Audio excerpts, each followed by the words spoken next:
औरंगजेब मरा था तो मुगल एम्पायर को किसने संभाला था? मुगल एम्पायर जब खत्म हो गया था, औरंगजेब के बाद डिक्लाइन होना शुरू हो गया था, तब उसके बाद का जो समय होता है उसे हम बोलते हैं पोस्ट मुगल पीरियड।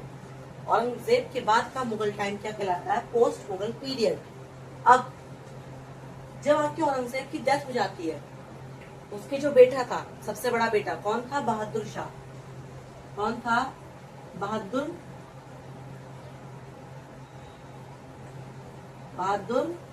शाह। वो क्या हुआ, उसने 63 इयर्स की उम्र में मुगल एम्पायर को संभाला था, क्योंकि औरंगजेब की डेथ कब हुई थी? बहुत लंबे समय बाद हुई थी, जिस वजह से उसका बेटा जो था वो क्या हो गया था? काफी बूढ़ा हो गया था। अब बहादुर शाह ने सबसे पहले औरंगजेब के बाद मुगल एम्पायर को संभाला। इसके बाद आया फारूक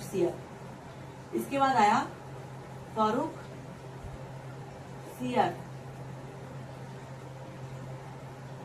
फारूक सियर जो था, इसने मराठाओं को और अंग्रेजों को मैग्ना कार्टा दे दिया था, यानी कि पत्र जो इजाजत दे रहा था कि हाँ आप इस काम को कर सकते हो।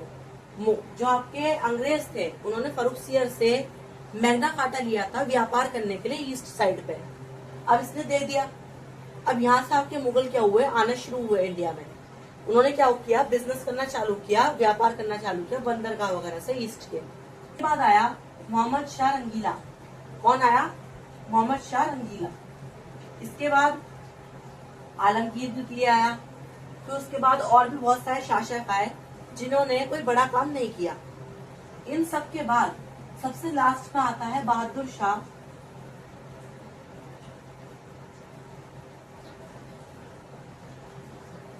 बहादुर शाह द्वितीय या फिर बहादुर शाह जफर। इनकी जो टाइमलाइन थी वो क्या थी? 1857 से जुड़ी हुई है। और 1857 जब आया था तो जो हमारा मेरठ था, इन्होंने 10 मई को बहादुर शाह के नेतृत्व में क्रांति का आरंभ कर दिया था।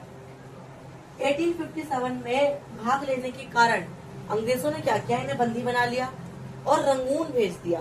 रंगून कैपिटल है, वहां पे भेज दिया और वहीं पे क्या हुए? मर गए। तो इस तरह से आपका जो पोस्ट मुगल पीरियड था वो क्या हो गया? खत्म हो गया पूरी तरह से। और आपके हमारे इंडिया में किसका शासक हो गया? अंग्रेजों का शासन हो गया।